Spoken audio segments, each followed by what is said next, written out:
Une autre méthode pour dessiner de manière parfaitement orthogonale, c'est le repérage polaire.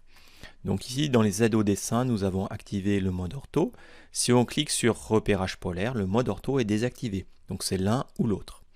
Raccourci du mode ortho, c'est F8. Raccourci du repérage polaire, c'est F10. Donc repérage polaire. À droite, on va développer le petit menu. On voit qu'on a une incrémentation tous les 90 degrés. Très bien. Je viens chercher l'outil ligne. Je clique sur ligne ou L, Enter. Je clique dans l'espace de dessin pour spécifier le premier point. Puis je donne une direction. 1350, Enter. Je remonte. J'ai bien des repères qui apparaissent. 800. Je peux tout à fait donner une autre direction. Si je viens ici dans cette autre direction, que je tape 1200, ça fonctionne parfaitement bien. Donc c'est la différence entre le repérage polaire et le mode ortho. Ici je descends, 560 à gauche, donc j'ai bien des repères, ce sont des pointillés verts. 460, puis c'est Enter pour clore. Également, pour déplacer ou copier, je sélectionne en amont, je viens chercher déplacer, spécifier le point de base, je clique dans le vide pour donner une direction ensuite. J'utilise ici le repérage polaire et j'indique ici 2000 à droite. Je déplace de 2000. Je peux sélectionner, copier, je clique, je vais à gauche ou en bas par exemple. 2000, Enter.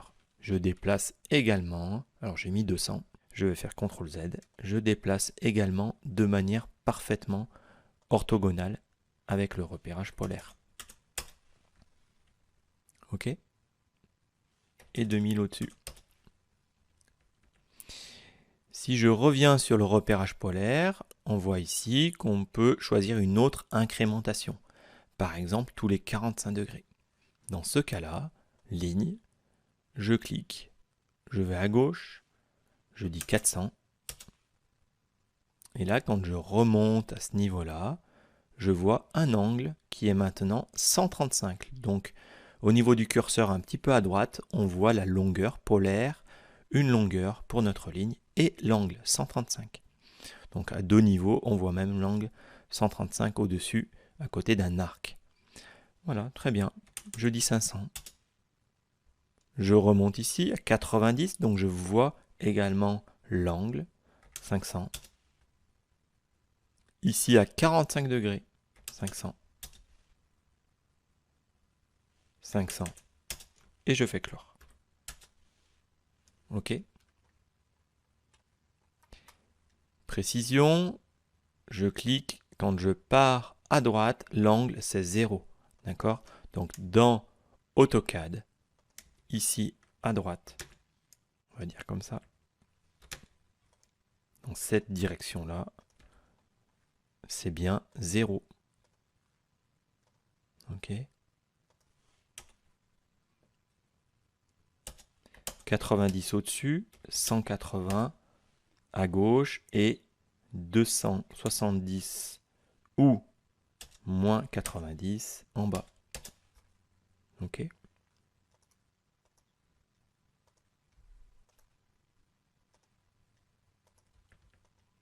Je sélectionne, je déplace. Donc, ligne, je clique, à droite c'est 0, au-dessus c'est 90, à gauche c'est 180. Et en dessous, on a également, alors 90 ici, ou moins 90, on verra. Dans certains cas, on va saisir une valeur avec la précision négative ou non. OK? Donc ici, repérage polaire avec une incrémentation de 45 degrés. Ça peut être encore autre chose. Je vois 23, en réalité c'est 22,5. Tous les 22,5, je clique 0 et ensuite 22,5 en réalité. 45. OK. Ici ensuite on va avoir du 67. D'accord? En réalité c'est 67,5. OK. Je vais faire échappe. Nous allons venir dans le menu de l'application, utilitaire de dessin, unité. OK. Et ici, à droite, précision, une décimale. OK. On vient rechercher ligne. Je clique, je pars à droite, je clique, je me déplace, je vois bien maintenant 22,5, 45 et ici 67,5. Donc on saisit une valeur ou pas, d'accord? Ça peut très bien être un simple clic. Et je fais clore.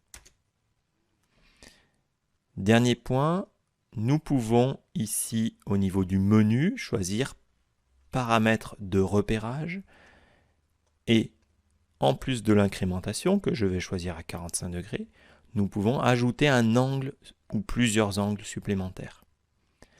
On coche angle supplémentaire, nouveau, je veux un angle à 40 et j'en veux également un à 80 par exemple. OK, je fais OK.